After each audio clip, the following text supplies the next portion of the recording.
Mr. Chairman, we have all members present, there is a quorum. Awesome. Okay, noting our quorum, I will now move down to adoption of agenda. Can I get a motion?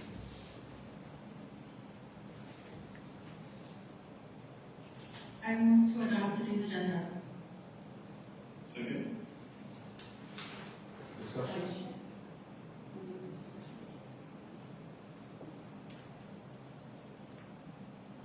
Any discussion on the agenda? Discussion, please. Go ahead. I think I'd like to recommend that under new business number 2, item number 2 on that resolution, I'd like that be referred for committee's further review, because I find that there are some questions and concerns that I have with that resolution at this moment. I don't think that this resolution at this point is in pressure time to address, and we still have enough time before the actual effect of our austerity measures taking place. Thank you.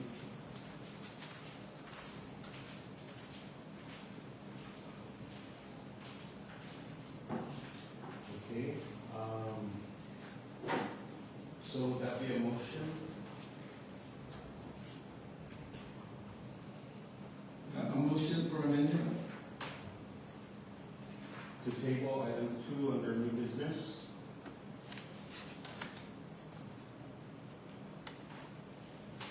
Yes, to table and to defer to committee's further scrutiny and review. Chair, just for clarification, which committee are they voting?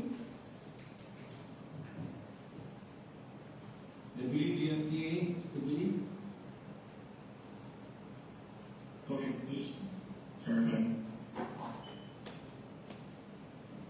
Second motion. Okay, we have a motion that's been seconded.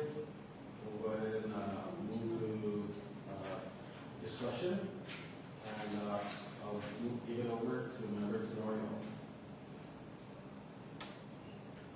Also, another point of clarification, maybe Tiffany or I'm not sure if Viola is also there to clarify, since we already have a motion on the floor that's been seconded, can it now be amended, or do I need to withdraw that initial motion? So if there's a motion on the floor, it has been seconded, you're now in discussion, you need to vote on the motion. If you want to amend your motion, you could offer a new motion with whatever amendment it is, and then the board can act on that.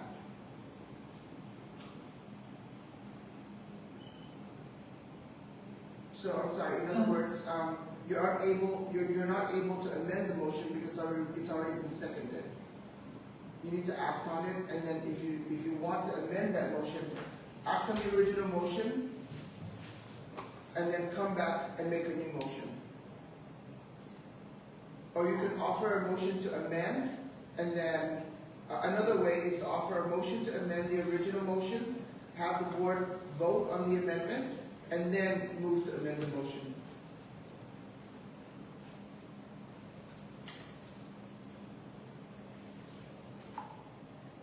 Okay, I think I got it. So I will then offer Chair, if I may, I would like to offer an amendment to my motion to defer new business item number 2 to FA. Great. Do we have a second? I second the motion amendment. Okay, any further discussion?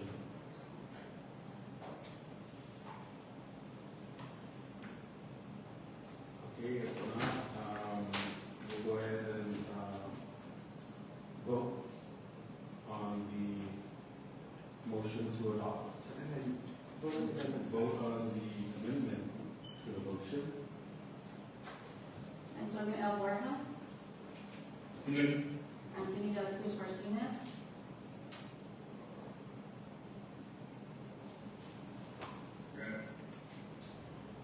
Andrew L. Orsini, Okay. Macy D. Tenorio, Yes. Ashmarkole, Badulo, Udom. Yes. Mr. Chairman, we have all members voting yes. Okay, So now we'll do the original motion. to adopt the amendment. And then you do- Okay, so can we get a motion to adopt our amended agenda? Yeah, I think the motion's already been made. Can I question inquiry on this? Go ahead, member C. I'm not too sure where this is going, but under new business, item number 1, the approval proposed FY 2026 budget and implementation plan. I see where this is going as far as where it's at, but I just want to be clear on the executive session that it says consult, legal counsel on the FY 2026 budget and implementation plan. So I take it that this budget itself is going to directly impact and affect everyone within the PSS. So I don't see why are we going to further discuss something that council has for this particular item under new business. And if this is what it is, I'm hoping in the future that council could provide in advance a written kind of thing for the board to consider.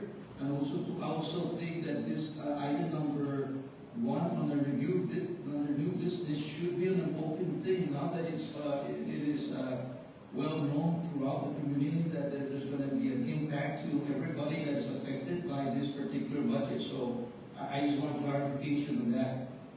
Sure. Go ahead, council. Okay, thank you, Mr. Chairman. So initially, when I was working with the staff to come up with the agenda, the thought was today's meeting was supposed to have been an emergency meeting. The law provides that in an emergency meeting, only the matter that has caused the emergency can be discussed all throughout the meeting. And so that's why the agenda, since we're here, the meeting has been caused by the budget. And with the new budget act, as well as any revisions that have been proposed but have not yet been enacted. So my advice to the staff was that if that's the basis for the emergency meeting, the only thing that can be discussed is anything pertaining to that budget, including any matters in executive session. And so that's why it's, under the new business, it's only approval of the proposed budget, as well as the proposed resolution with regards to that budget. And then any discussion in executive session will have to be limited to just the budget.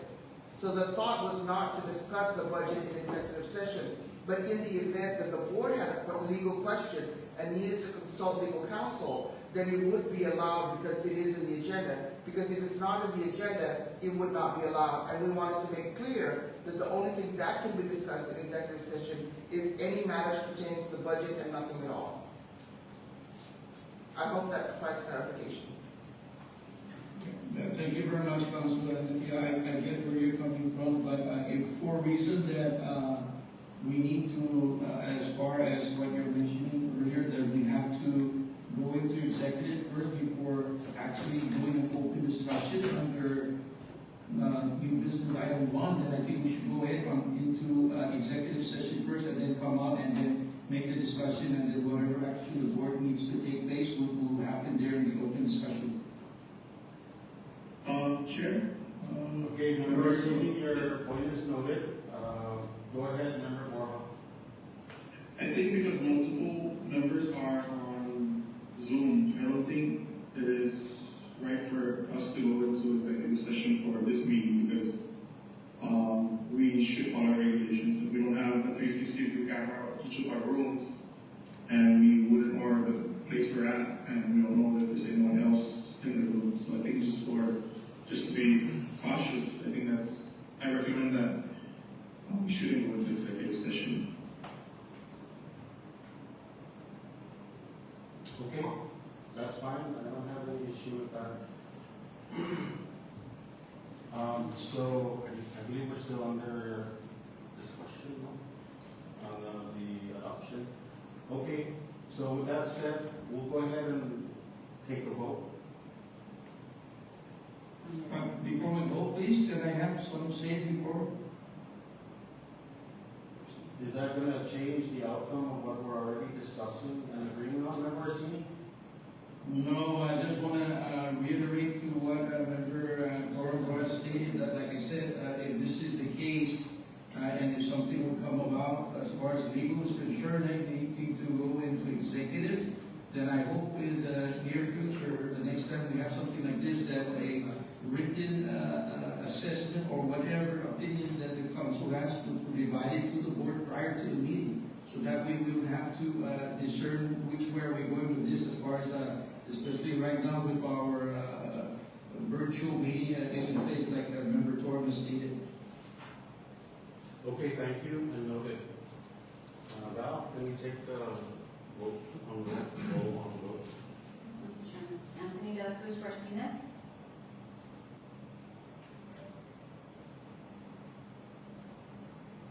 You're on mute, guys. Yes. Antonio L. Borja. Again? Andrew L. Orsini. Okay. Macy D. Tenorio. Yes. Ashmar Kode Bokuro Uladom. Yes. Mr. Chairman, all members vote yes. Okay, thank you, everyone. We'll now move into public comments. Sanjay, please. Pursuant to BOE Policy 0415, public comments are limited to 30 minutes. We ask that remarks be limited to 3 minutes each. Everyone is welcome to submit written comments.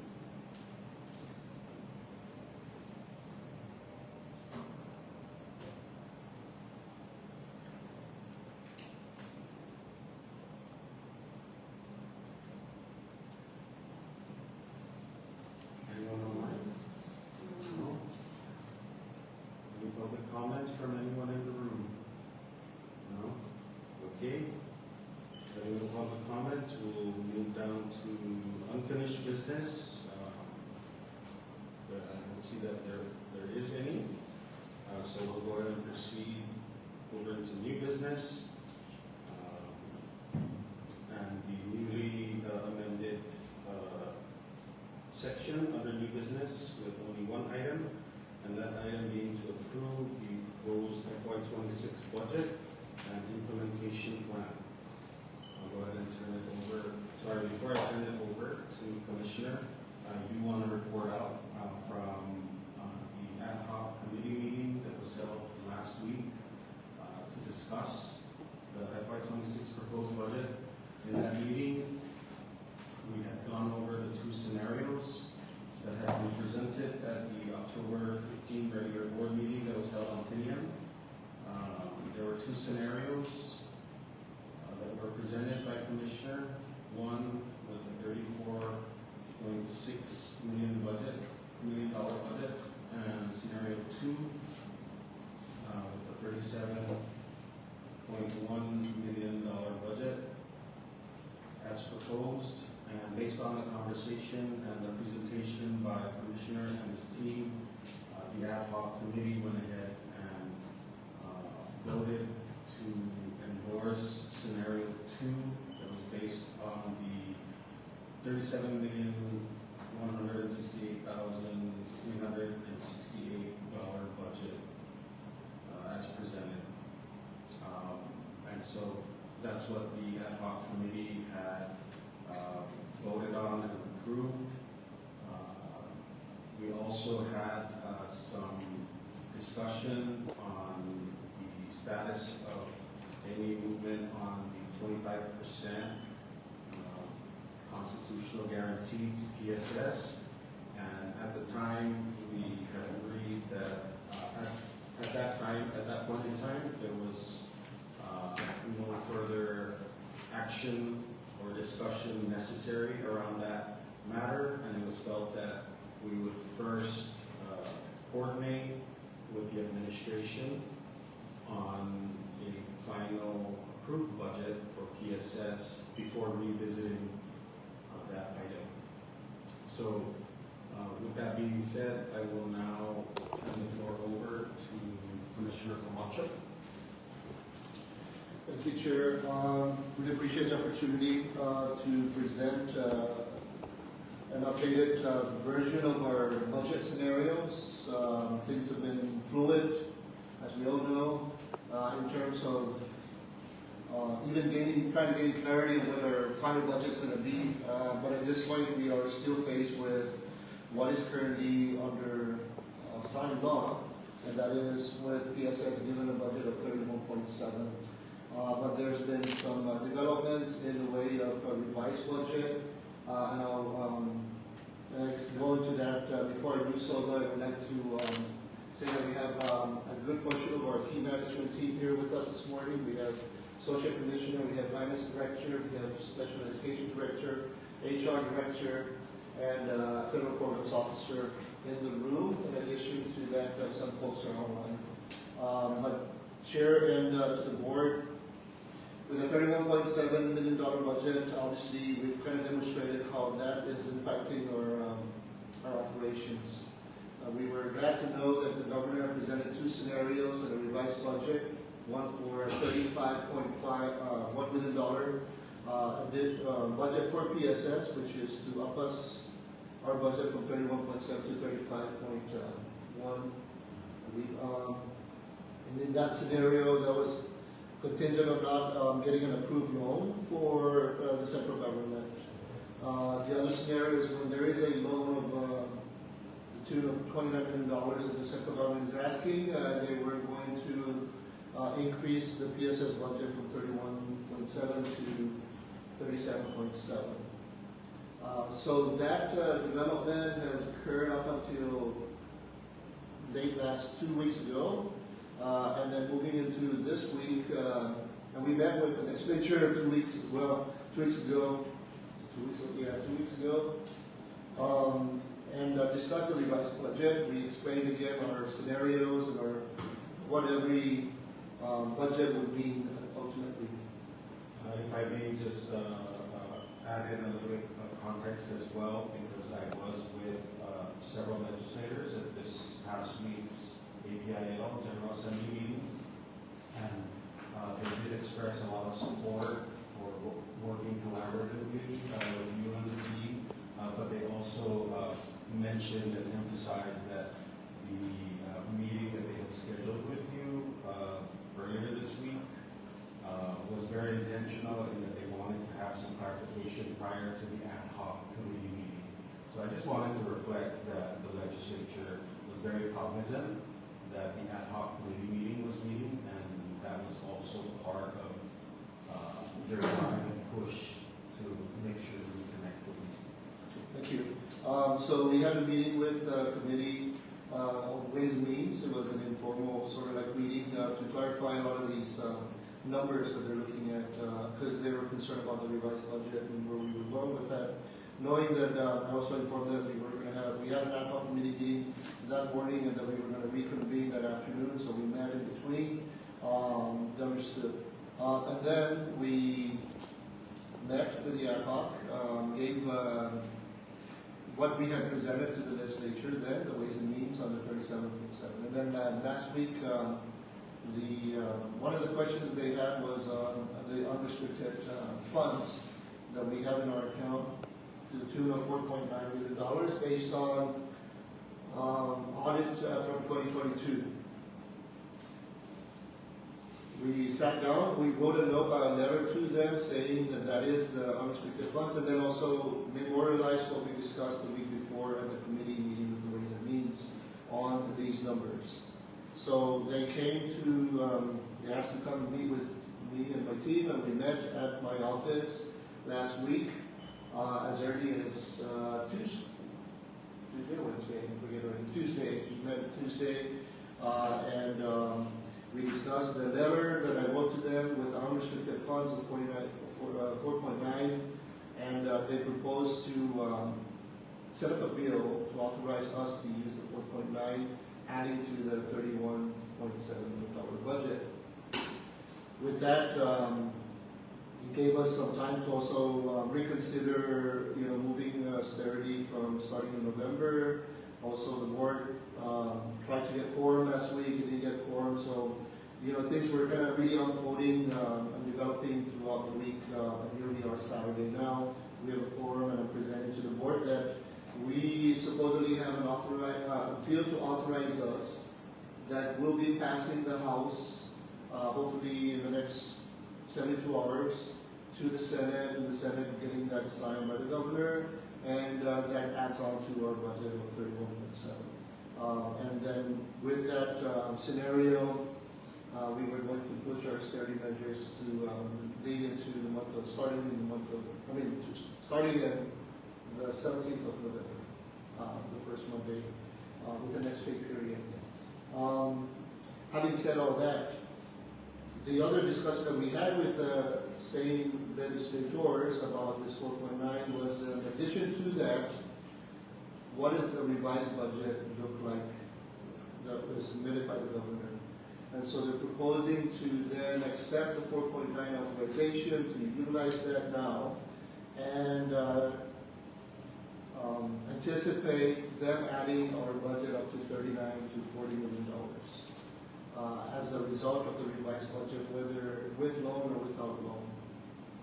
Because there's some room there within that budget and appropriations for us to be added to. Having heard all that, we prepared a presentation this morning to show what that all would look like. And the thing about this very fluid situation we find ourselves in with numbers changing, it changes at the big scale with what we know our appropriations are going to be, but it also changes our way of strategizing how to utilize some of these numbers for operations, right? How to operationalize the numbers. And so my biggest appreciation is the patience with the board on these numbers, because nothing truly is really truly defined until we get an actual bill passed and we know for sure what the number is, and then we have something to implement. My coming to the board and asking for authorization or approval on a particular budget is just that. It's just a plan. And the plan flexes, because the plan, would flex as it needs to be, and especially nowadays. And that's the reason why, and I know we took it off the agenda, but that resolution was designed so that there's this, we don't need to be calling special meeting, or for me asking for special meeting all the time, emergency meeting. You're giving me the range of empowerment to proceed with whatever the budget is, and then my job is to report back to the board on regular board meetings, and that was the whole gist of that. But having said all that, we're not there yet on that. So I will present to this, if we can now get to this page where it says austerity budget scenarios, and I'll explain the various anticipated appropriation in numbers, and what all that means as it's broken down. Janice, can you help me explain that? Once we get it up online. So we've looked at various ways to kind of make some of these numbers be the best, and giving guidance to our team, and kind of the team going in and actually refining some of these numbers and making it make sense so that the board understands, how we're going to operationalize the numbers.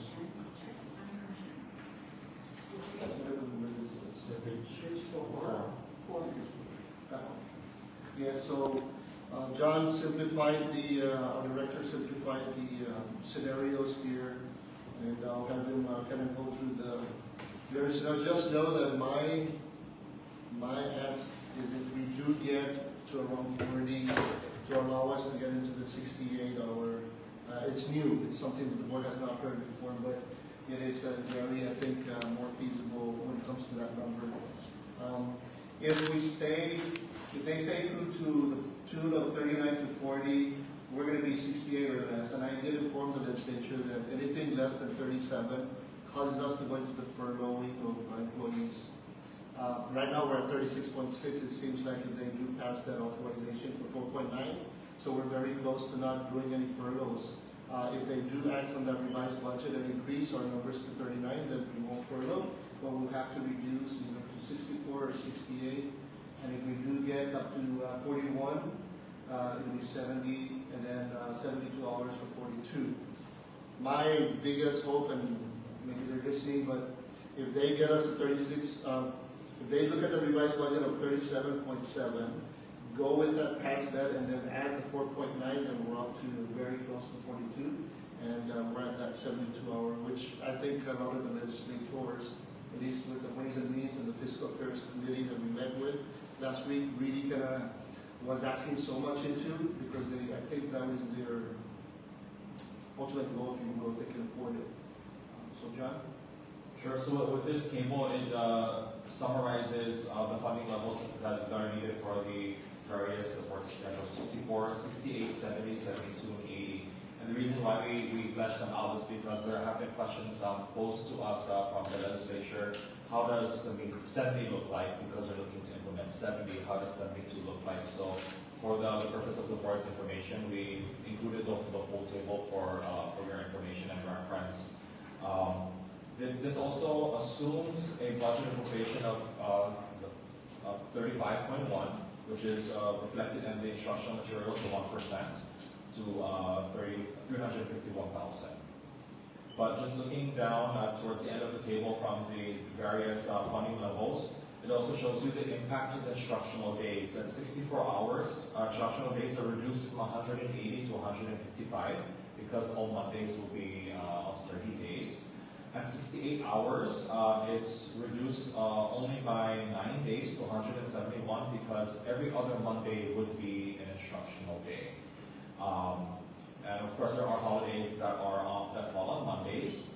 And the reason why this works is because I worked with the principal reps to create a working schedule, how they can trim operational hours from Tuesday to Friday and add it to Monday, just to make sure that we can at least have every other Monday with an instructional day for 68 hours. And then the same schedule applied for 70. And at 72, you would see that we have full 180 days, same as 80, because the approach that we would like to recommend is have both Mondays half days, regardless if it's 80 or 72. Because the aim, of course, is to minimize our cost, maximize our dollars, but also maximize the instructional days. And overall, it'll show you, at least in summary, at the very bottom, what the impact of the budget levels and the austerity days to implement. I hope that's a much simpler format, so it's straightforward to see the funding levels and the impact to our instructional days. And whatever scenario this goes into, Chair and Board, we're going to break it down into those 4 phases. Time-driven phases, so we'll trigger to go into the next phase based on timeline. And then unless any major event occurs, we're going to stick to that timeline. It says status quo up until the 15th of November, and then we go into austerity, which I mentioned earlier, which is the 17th of November is really the first Monday, but 16th of November on to the beginning of the summer will be austerity, and then there's a summer austerity, which means we're going to go all the way down to 64 at that point. What we're trying to do here with this strategy is to maintain the instructional days. And then phase 4 is the preparation into the next school year.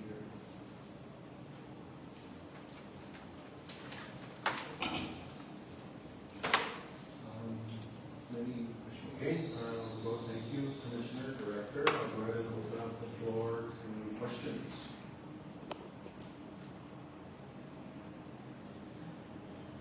While we're waiting on questions, sir, if I may. So just, I forgot to mention that on the MPOT loan and the revised budget that the governor submitted, they met Friday, and I'm hearing that they're meeting again on Monday with that, right? So that's where we are when it comes to what does it look like for the revised budget and how it impacts the PSS. On the unauthorized, the unrestricted funds, to authorize us to use that 4.9, the legislature is sure, at least the House of Representatives is very confident that it will pass within the next 72 hours. On to the Senate, the Senate is agreeing with it, and of course the governor would sign it because he knows about it, and we've talked about it. He agrees to it. I did see members that it is on the agenda for the next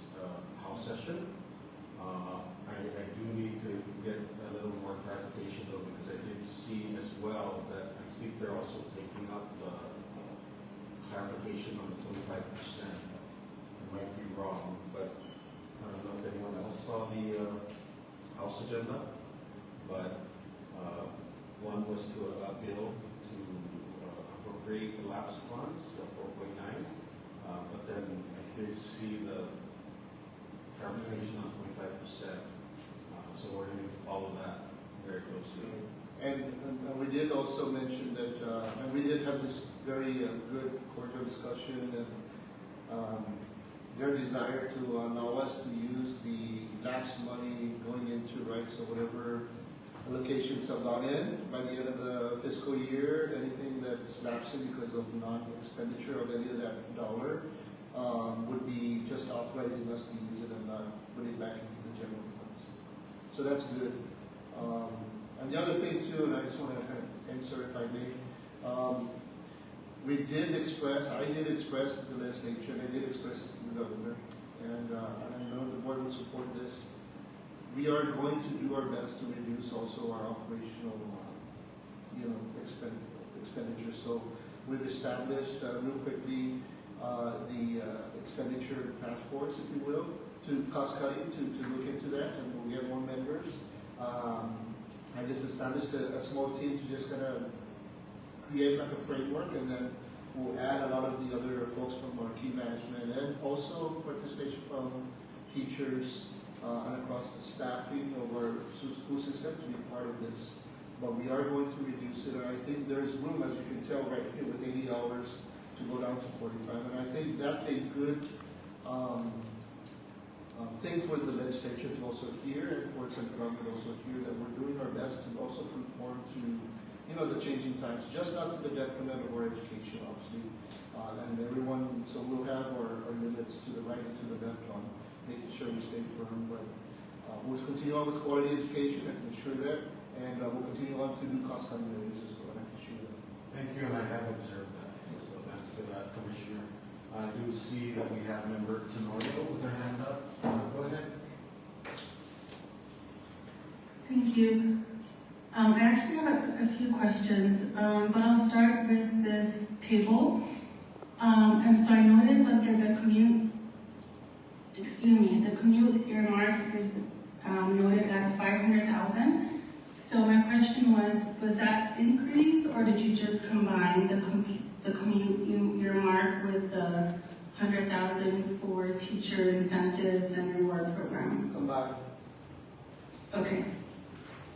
In the future, can we separate that? I think it's important to know that those earmarks are separate. Noted. Thank you. Okay. Can I ask my next question? Bruce, go ahead. Okay. So we are approving we are going to take action on the entire plan, right? Commissioner, that's what you're asking? Yes. And I'll promise to. Will you be going through other parts of it, or? If the board is good at approving and giving me my left limit of 64 and right limit of 80, and all the elements in this report, I would appreciate that. And my obligation back to the board is just to provide, the board is good at just me providing them with an update on any changes to this plan from here on out, unless you want another board meeting to just be updated. Okay. So I have a follow-up question to that. Are there any, because I reviewed the plan that we got this morning, and I didn't notice any significant changes from the plan that you shared with us on TNMI. But I just wanted to check in with you in case I missed anything. Were there any major changes between one plan to the other, or is it the same? Pretty much, well, a lot of it is the same. What changes are the ideas of how to go about the instructional days. And that really reflects on calendar change, right? So is the reason why Sure. the board is sensitive to that, because the board is authorized to change calendar, and I compose to that calendar. But other than that, Right. when the numbers are there, it's also any just changes to the numbers. Again, it's the idea on how to implement based on calendar. And we're really sensitive to the instructional days, obviously, and then the employee hours that causes this Right. change. Yeah, John was Okay. next. So my last question, sorry. Go ahead, John. Okay, so the other changes that are made to the report, as the commission mentioned, so there are two calendars, a 64-hour calendar and a 68-hour calendar, just to show that simulation, like what that would look like. And also, there were some additions to the proposals for the certification freeze. Let me just pull that out. And there was an additional proposal for the salary adjustment freeze for higher level degrees. And these two measures are key to controlling our costs moving forward in this fiscal year. Because if we are to not freeze it, then of course we are still going to have to make those adjustments in increasing the personnel costs. And now, because it's still not frozen yet, that's something that is not accounted for in the current budget proposal. I know that there are applications that Ms. Niwan has received, so we're just hoping that this can be implemented. Yeah, I apologize. I failed to mention that. That is the big change there. So, yeah, thank you. Thank you, John. And so my last question is about the certifications actually. So I noticed the part about freezing certificate or freezing increases for non-HQT staff who go from non-HQT to HQT. So do we have any historical data about how many personnel transition between from non-highly qualified to highly qualified? And if so, what's the fiscal impact of that? Thank you for that question. So currently we have close to 50 individuals, NHQT and NHQI, which are non-highly qualified teachers and instructors, on board. And so if we were to hold the adjustments when they reach their reclassification or obtaining certification, most likely the impact to each of those would be roughly about sometimes $4,000 to $10,000 per teacher or instructor. And so maybe the impact for close to 50 would be about 100-some thousand maybe. If I can also add on to Member Tenorio's question, and without having all the details in front of me, I thought it was an initial from NHQ to HQ, the initial bump was at like 3,000. In most cases, that is correct, but in some cases, we have individuals that may have their master's or doctorate already and have the experience, they just haven't taken their praxis. They may have a certification or a different content of praxis, so when we do the assessment and we count the total years of service, that's what bumps them up, sometimes close to $10,000. But are you seeing those numbers currently in the pipeline with this batch? Many batch? No, there's no doctorate right now in any batch, Okay. so we're okay. So I would say it's negligible then, right? That there would be a huge. Maybe like, for example, for this last year, we had like 2 that had the doctorate and they went from 29,000 up to 40 or 50,000. And I know, yeah, and if I may, there are some candidates right now that are working on that. I think it would be prudent to freeze and just hold off on that, and we'll come up with new policy recommendation on how to proceed with that. And we're not going against anybody who's trying to get their doctorate. Obviously, that's great, wonderful, but we're at a certain time in the economy, and then also we'll discuss further, right, on what that policy could look like. Right.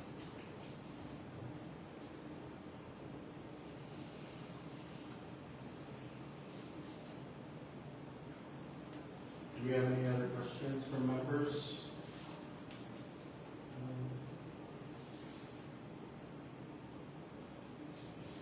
I have a question. Go ahead, Member C. Mr. Ogden, if you recall, on our October 15 last fourth regular board meeting in Tinian, I did ask you to look at the numbers in terms of across the board salary decrease from starting from 15, 20%, 25% to 30%. Have you by chance on that? No. I do have the figure for 30%. How does that look like in terms of what you're presenting now with, in terms of hours that the board is looking at right now from 64 to 80 hours? So to look at the lowest right now in the chart, which is 64 hours, that's basically like a 20% reduction. Personnel costs or total operational expense is 39 million. But just because you did request it, I calculated it brings down operational costs to 35 million. And that's across the board. What Commissioner has mentioned earlier regarding the legislature contemplating of giving us the 4-point-some million unrestricted funds, I know that's not yet in the works. I mean, it's being considered. But Ray, the way I'm looking at it right now, and I believe, Commissioner, you had extended the austerity measures to take place on November 17th. Should we, I'm just saying, hypothetically, should the legislature not take any action, we're going to implement what is given to us. Am I correct? Yes. Yes, sir. So with that in mind, to be honest, Commissioner, we're playing with numbers. Hypothetically, we're just dealing with what we don't. We're speculating what we don't have versus what is really what we have. And I think that we should have just started from October 15th implementing that whatever we had then. I don't think now we're going to be toying with this, and that's why my next question to you is that come November 17th, it's still status quo. So we're going to go ahead and approve what is a given that we have now, and not even think about down the line where the legislature is going, because it's going to be very hard to dictate that, in my opinion. And number two, there are other circumstances that now the legislature is facing again. So I'm just being safe and sorry to mention how we're going to approach this. So I think it's incumbent that we just stick with what we've got. That the good legislature, the governor's office know where we're at, and we're going to stick with that, because we just can't keep toying like this. This is very, in my opinion, frustrating for most people out there, especially your key management principals, vice principals, and everybody so on down the line. So I think that we need to be honest to ourselves and just work with what we got, not something that we're going to hopefully get out of the sky, if you know what I mean. Okay. Yes, thank you very much with that, sir. But what also needs to be considered is anything less than $37 million. If we were to go to our $31 million budget and stick to that right now, we need to furlough. At 35, we were looking at below 37. We were looking at furloughing 17 folks from Central and 60 folks from across the 20 schools. At 31, obviously, it may double those numbers to be able to operate. So the decisions to push austerity and trying to not wish the numbers away, but to work with and collaborate with those that are responsible for giving us appropriations, and then trying to understand what it's going to look like, causes the protection of instructional days being lost, and just the fact that we're going to be sending our folks home. That's just the bottom line when it comes to that. I know that easier said than done could be just writing, and we have prepared furlough letters, but at this point in time, we continue to, just because when we don't furlough, we're protecting the instructional days. And so we're presenting now this 68-hour in the hopes of getting the 40, and I know hope is not a solution, but at least it's something that we've collaborated with, and we're getting good information that is the case that will be. And I understand what you're saying, sir. I mean, we could have made it easier and just gone back. We tried that already in the beginning of the fiscal year.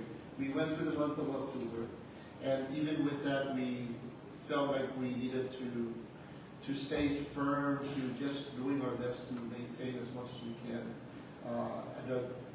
And it's hard, and it's frustrating. It's frustrating to me and everybody, right?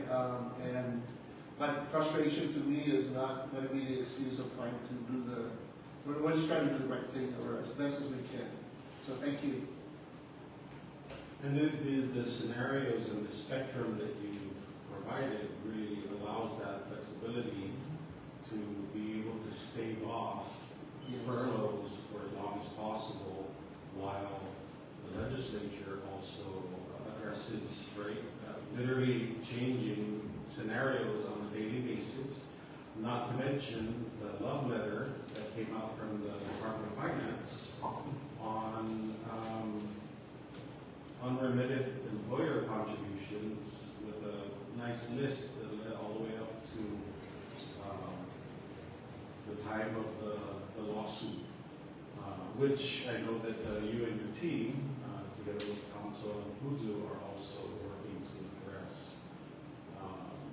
So yes, I appreciate all the work, and it's a moving target, and it seems like every week too, the landscape changes again, and so I think the proactive responsiveness that has been shown on your part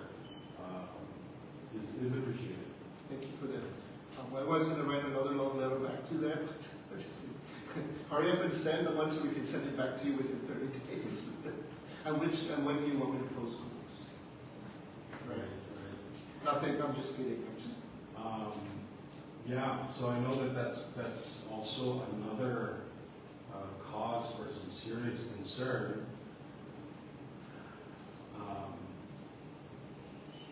That is clearly going to necessitate for meeting to also address. Did you have a question? I did. I just wanted to clarify. Did you say that it was 60 for those across the school? At $35 million budget. Because when the revised budget came into play, we looked at both scenarios. And we said at 37, we're avoiding furlough, but below that, at 35, we were going to get that. And despite the fact that we had the 4.9 on unrestricted, we were going to furlough at least to 60. And we've worked this exercise with the principals. We sat down with them, and they had determined which of their staffing is to be on that list.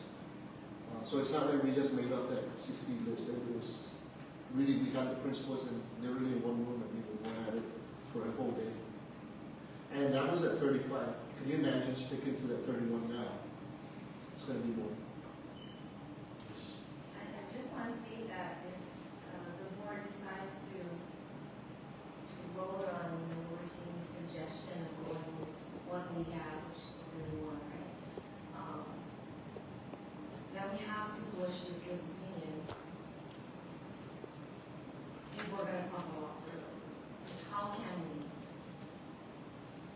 be willing to furlough people but not be willing to talk about doing this? I just wanted to mention that. Thank you. Yes, for reiterating that point. And it's very well taken. And again, it's it's kind of one of those wait and see, right, situations. And clearly, that scenario that we're looking at and facing will really necessitate that even further.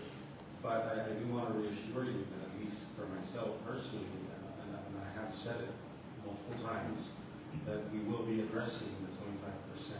And I think it's important to note that timing is critical, and it's important and it's relevant. So I do encourage the board that we follow very closely what's taking place at the administration and at the legislature before we decide on how best to approach the 25% conversation when we get there, not if, but when we get there.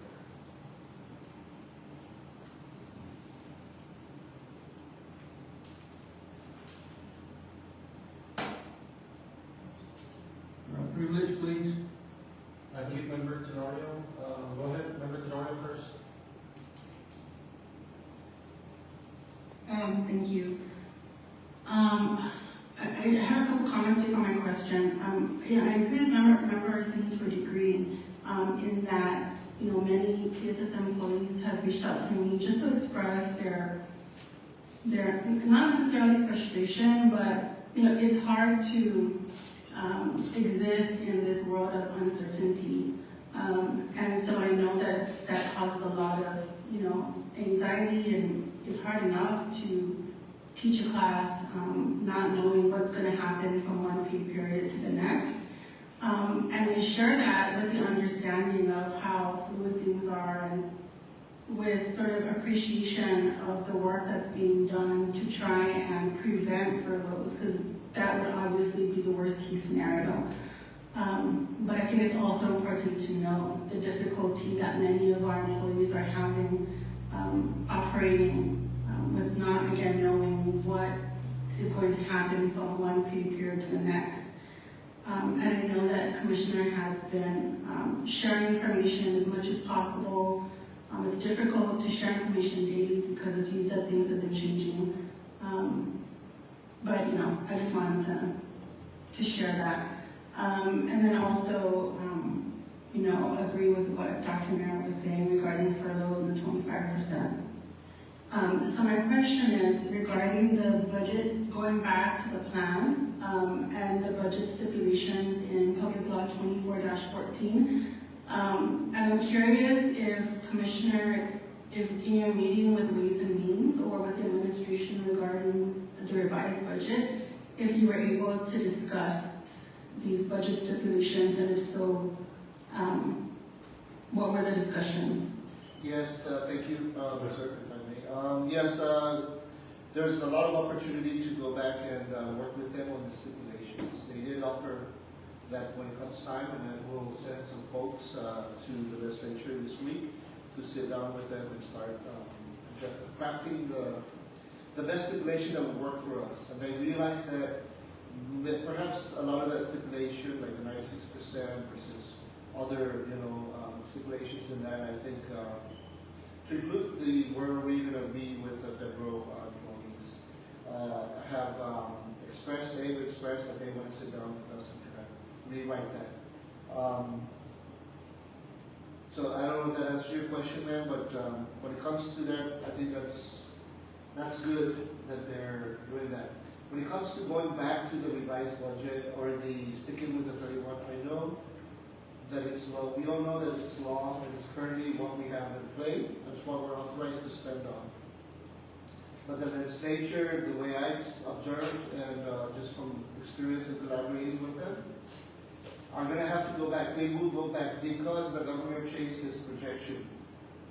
And when he's changing his projection, they're going to have to go back and change that appropriation. And so that's the reason why it's also causing me and our team and with the board to shift in this direction. We could go and eventually go back and say that's what we're working, which is what we did in the past. But when things change, the fluidity has caused us to now think like that is probably not going to be the case for us anymore. 31.7, and it's going to be better, and that's what we have to adjust accordingly until we hear otherwise, right? But I fully believe that they're going to have to go back and change the current appropriation because the projections have changed, and they're going to have to be faced with what the governor has submitted with new projection and its new revised budget. And I want to say as well that I think in the interim, perhaps the messaging to our employees really could be plan around 64, right? Just plan around 64, and if things, if the outcome is better, then the outcome is better. But can we kind of bank on that? That that's the bottom? 64 is the yeah. Well, yeah, and then 64 plus furlough if worst case scenario. Right. But best case scenario, or the best case scenario going up 72, but 64 is a safe bet that we will be implementing. Please work with your team to craft messaging out to the system that, you know, this is where things are at right now. We've all known this, right? So nothing's gonna fall out of the sky into our laps to bring everybody to 80 and no change, right? So we've been discussing this reality for months now. So I think it's good if that messaging goes out, that everybody just plan around 64, and if something better comes out of, you know, the current process, then we can move with the better. But in the meantime, let's just plan around 64. And I think that should address, you know, just uncertainty, right? We'll mention some, we're very precise. Yeah. That is the, you know, that's almost a given. But like you said, you know, if things change, hopefully within the next week or two, we'll stick with the new plan, right? And we can start it, you know, we can phase it in, 64 and then graduate up to a little bit to 68, which is probably The sweet spot currently right now in the midst of, in the thicket of everything.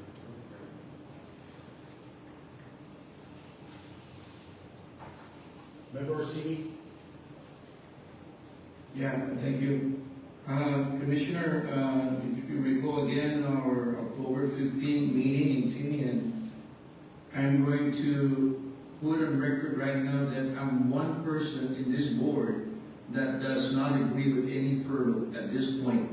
I'm going to be clear, number one. Number two, Commissioner, if this is the case that we're going to deal with our so-called current budget that we're having upon November 17, where we're going to determine where we're at, hopefully, I just think that, you know, honestly, even the slogan that we use, students first, educators always, I think we've got to stop that if we're not going to put in place what we're really meant to be. Right now, that's why I mentioned to Mr. Ogden earlier that meeting, that look at those across the salaries, because right now, that's our leverage right now. You're toying with hours which is dependent upon what the legislature will give us. And right now, the scenario that I'm going to tell you guys again, it's not what we estimate or expect. I don't think so. Not with these other circumstances that is now falling before the legislature in consideration of this, the NAP program, what do you call this, food stamp that is now in front of the legislature regarding our people that are out here that are in need of that need to have that. These are the things that we need to look at. All these things that I think right now, in my fairness to everyone, is that we just work with what we got. And I think, Mr. Ogden, if you have right now at what it is between 64 to 68 hours, and we do a cut across, and hopefully things will come up later. We could, you know, adjust everyone accordingly. I'd like to know where we at as far as the existing budget that we have right now. What is the percentile across the board that I'm looking at, Mr. Ogden? This is what I'm asking right now. To compound both our reduction and a 30% cut, I will need some time to calculate that. Okay, so here's where I'm going with this, right? And I take it, and I mentioned earlier in Tinian, back in October 15, everyone is going to be affected by cuts, provided only those employees that are earning $16,000 and below should be left alone. I want to have you come up with a determination of what percentage are we going to cut. I hereby make a motion that we're going to cut across the board, starting from commissioner down, everybody. And we're going to see to situate where we're going to meet within the respected budget that are given us. And like I said, come November 17th, if there's no change, then we will stick with this. I make that motion now to look at that. Start having that prepared for the next board meeting that we're going to approve what came about in your computation. And I think that's the fairest. I honestly don't think that we're going to meddle with people's lives out there. You know, Commissioner, you always come up, you know, student first, educators always, so let's do that. Let's be together. Not just where a determination of who's going to be furloughed. I cannot do that. and say, hey, you go out there, you do Commissioner say here. Is that a fair thing? I think let's do it across the board, guys. This is the fair. So right now, I'd like to make a motion that Commissioner and Ms. Duggan come back to the board regarding this, where we're at, hopefully by November 17th or before November 17th, where we're going to see an update from the legislature, and if not, we got to stick with our guns of what we have now. Honestly, we just cannot keep toying with this. So I make the motion that to direct the Commissioner and Ms. Duggan to figure out by before November 17th where we're at, and it should be that we're still in the same status of our budget. Let's stick with that and do across the board salary. I cannot, and I want to go on record right now, I am one board member that is against any furlough. If this is what it is, students first and the educators always, then let's stand with that. Thank you. How's the motion? Chair?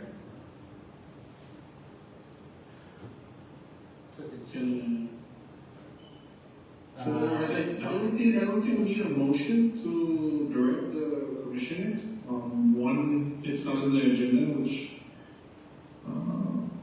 which is, yeah, so we can't vote if it's not on the agenda, so but I think we can still direct the commissioner for him to direct Mr. Alvin to get that information. Just want to make that clear. So if we can go, I agree that we should direct him to get those numbers and the data and information and then make a decision afterwards once we get all of those. But that's my recommendation.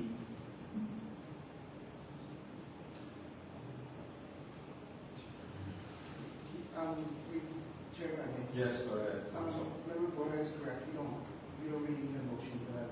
The board can direct the commissioner and Mr. Evans to come up with that plan.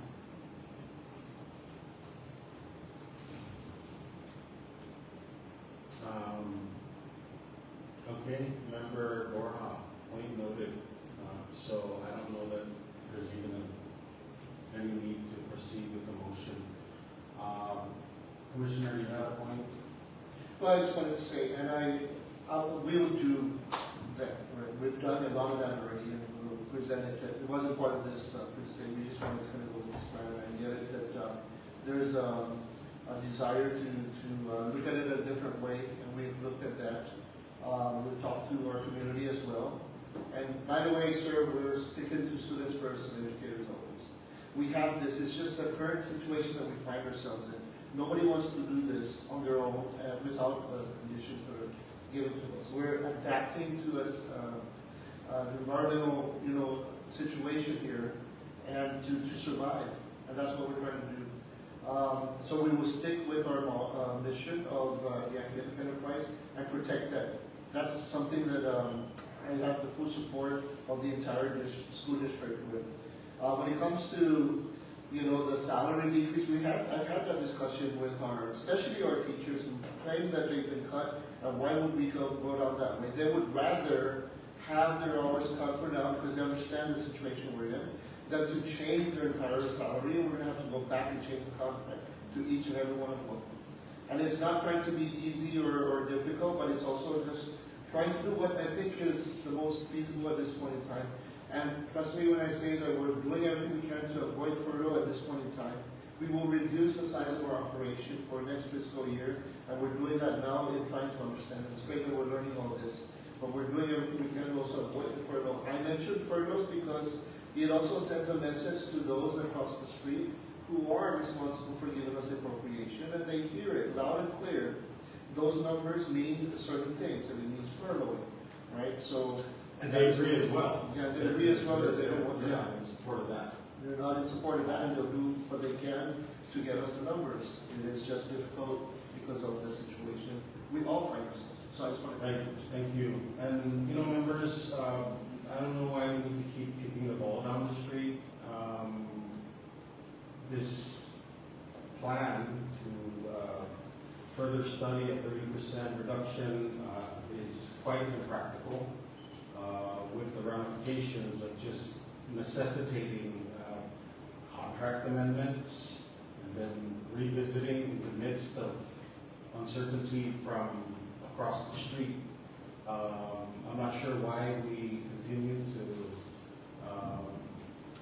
complicate the the conversation. We have in front of us a clear picture that seems to work on the face of it very practically to allow the commissioner and his team the flexibility to make the necessary adjustments as they come in. Now, to then, and to the point about, taking a position on being against furloughs, who's in favor of furloughs? So let's not state the obvious. None of us are in support of furloughs. So the idea is to get the commissioner what he needs, so that he can work with the team to make the necessary adjustments as the decisions from next door come across. I see no practical use of now creating, in the midst of everything else that's going on in the system, now we're going to detail the team to work on the impacts of this idea. So I'm not in favor of now creating another scenario. The people that are empowered and are hired to manage the system are now presenting this scenario to us. I agree with it personally. And we can go around to the rest of the members to get their positions on it. But I'm in favor of the proposed 26 budget and implementation plan. Members, Blanco, Mura? I'm in favor of it. You're in favor? As the commissioner mentioned about teachers not wanting to teach kind of still be required to work, that's, yes, I don't know if we talk to the same teachers, but the teachers also have come to me and told me, no, that's ridiculous to ask us to work the same amount of hours and ask us to, and cut us. And cut. Thank you. Member Blanco? I'm in favor as well. I support it. Proceed with what they presented, and this is going. Thank you. Member Borja? I'll move what was presented. Member Tenorio? Also agree, and I will also agree with Member Mira's, Dr. Mira's statements, because I received the same from teachers who expressed disagreement with cutting their hours and still being expected to perform as if they were getting paid 8 hours. Vice? Yeah, I agree. Yes, we are creating the commissioner. I will see what's happening with this. Thank you. So it seems like we have a lone voice. So I think we're good to move forward. If nothing else, I'd like to hear a motion.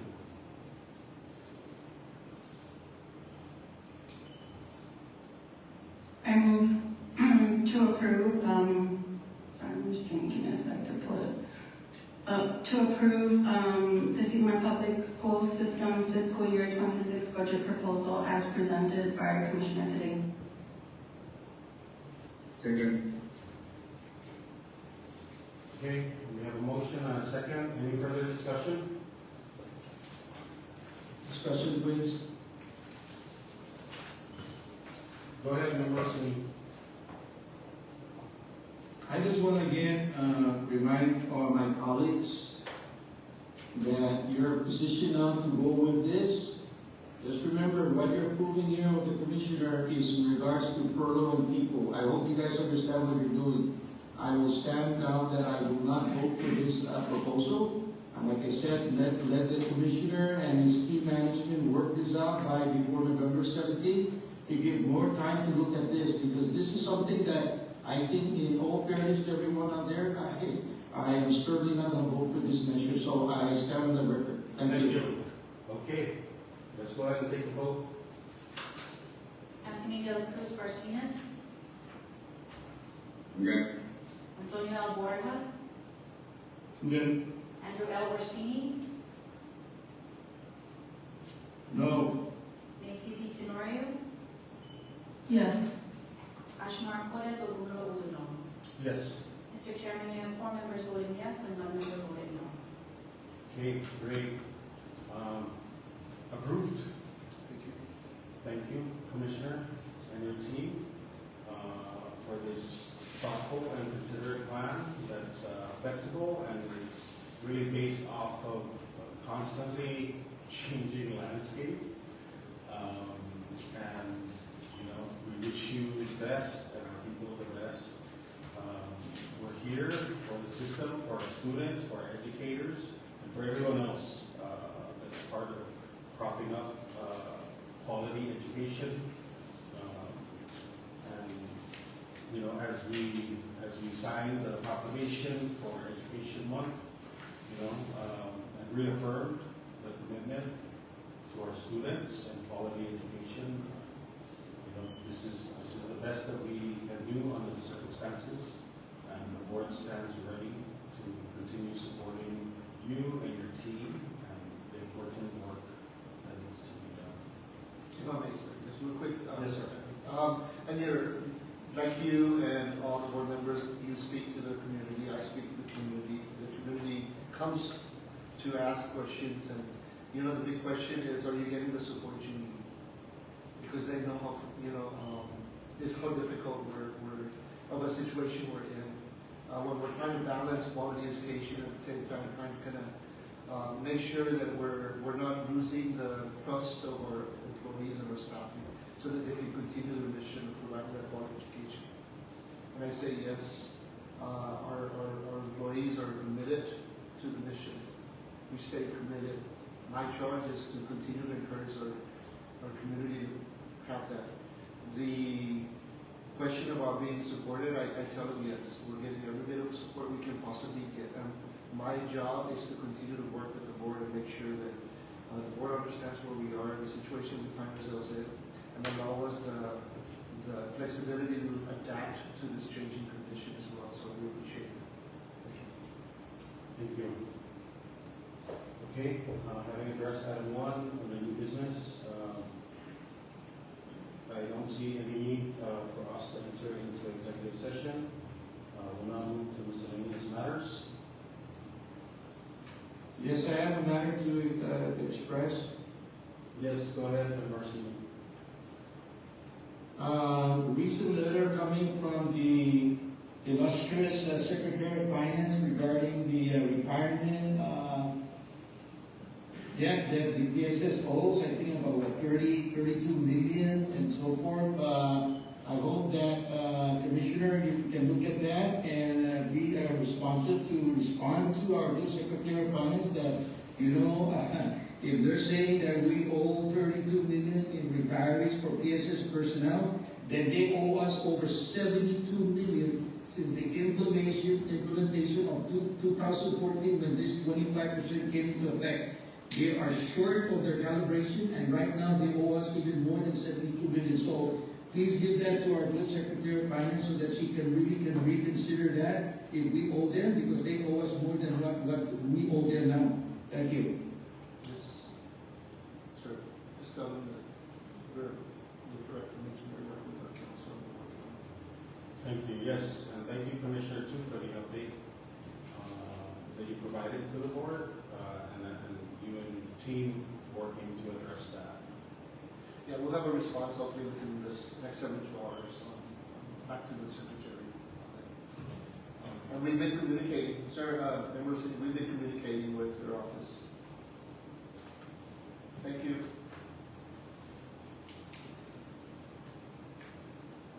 Okay, do we have anything else for miscellaneous members? Did you want to mention next Thursdays? Sure.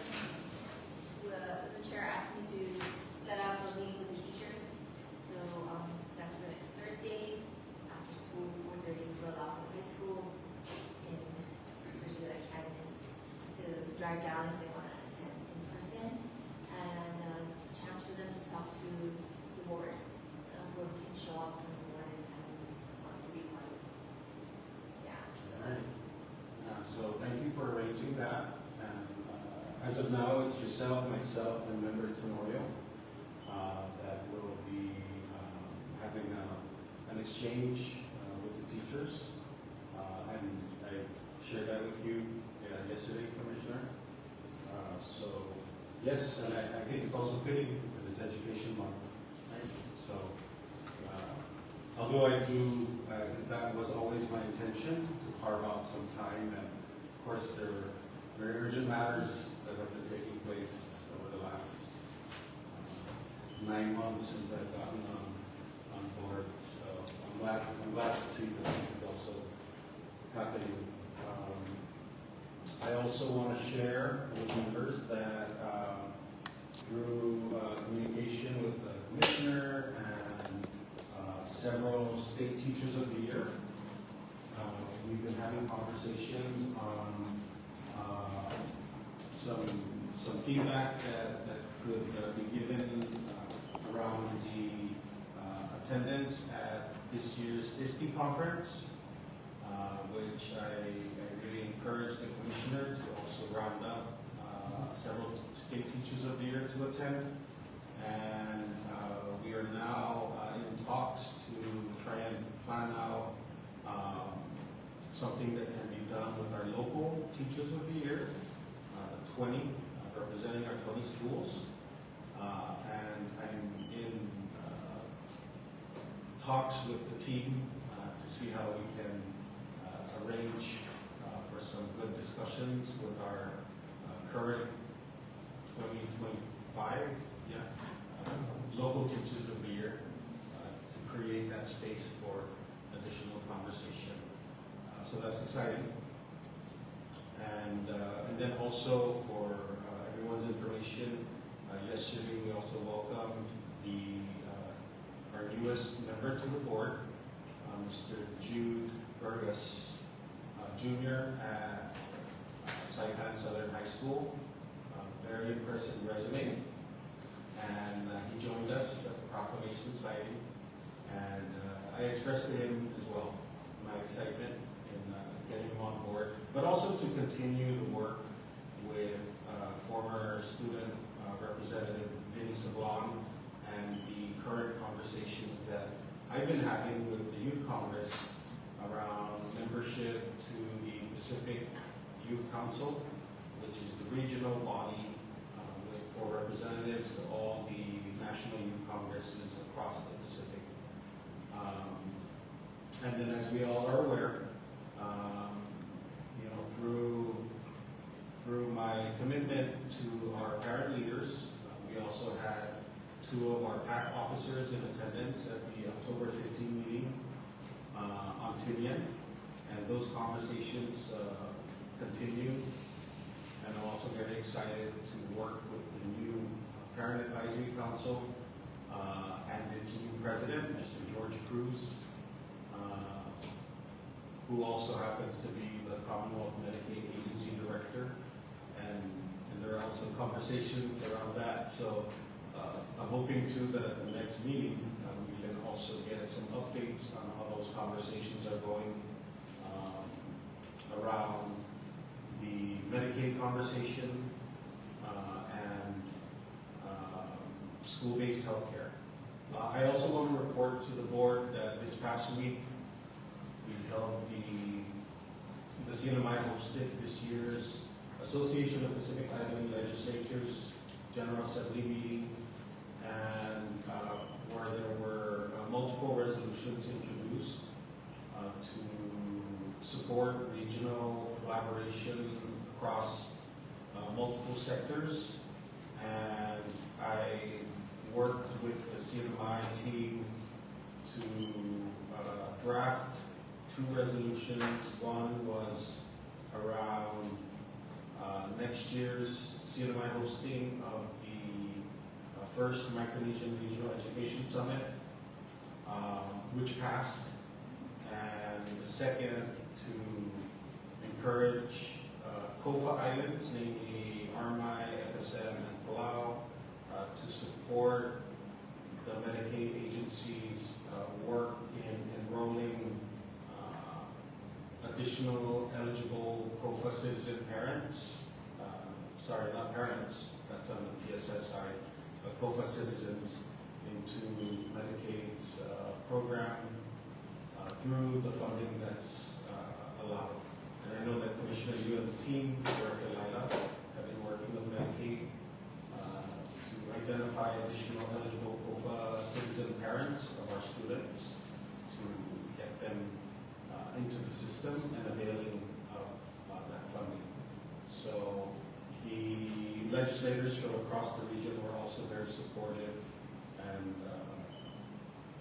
very excited to also continue to work, and as always thanking CNMI and Guam primarily for hosting citizens from our sister islands, and very, very proud of that. So it was a very good APIL meeting, and I wanted to share for everyone's information. Anything else for miscellaneous matters? Okay, if not, item 7, discussion of agenda for next board meeting. New members, we have proposed I have proposed a special board meeting for with some dates for next week. Because it's Saturday already, we're not able to coordinate something for Monday or Tuesday. And then we do have the language symposium happening Wednesday and Thursday. So members, we have Friday on the docket.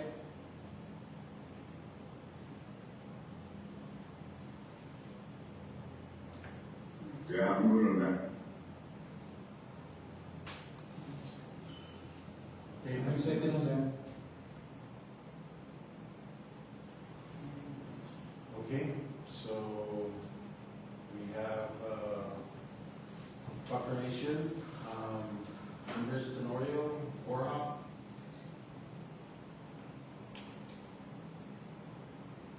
What I scheduled to see, no, chairs no later than, or maybe by Monday. Yeah, we'll need to know sooner than later for. Yeah, Monday, I'll let you guys know. And member Tenorio? Will we have a say of what goes on this agenda for the special meeting on the 7th? Absolutely, now that we've addressed the urgent and important budget matter. Okay, I will email my items. Thank you.